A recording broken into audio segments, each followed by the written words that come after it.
تو پتہ یہ چلا کہ انسان کی زندگی کا کوئی بھی عمل ایسا نہیں ہے کہ جس کا اثر مرتب نہ ہو. آدمی نیکی کرے گا، اس نیکی کے اثرات مرتب ہوں گے. آدمی نافرمانی اور گناہ کرے گا، اس گناہ کے اثرات بھی مرتب ہوں گے. مثلا چند گناہوں کے اثرات بتاتا ہوں.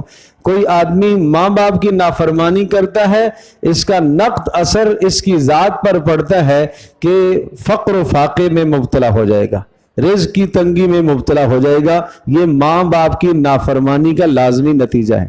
اسی طرح سے ماں باپ کی نافرمانی کا دوسرا لازمی نتیجہ دنیا کا یہ ہے کہ اس کی اپنی اولاد نافرمان ہوگی. اسی طرح سے مکافات عمل ہم دیکھتے ہیں، کوئی آدمی کسی کے لیے گڑھا کھودتا ہے، کسی کے لیے آدمی برا سوچتا ہے، تو اس کا نتیجہ یہ نکلے گا کہ اس کے لیے بھی کوئی دوسرا برا سوچے گا. مکافات عمل ضرور ہے. جب یہ بات ذہن نشین فرما چکے تو یہ بھی ذہن نشین کیجئے گا، جب کوئی آدمی حق کی مخالفت کرتا ہے تو اس مخالفت کا اثر بھی مرتب ہوتا ہے.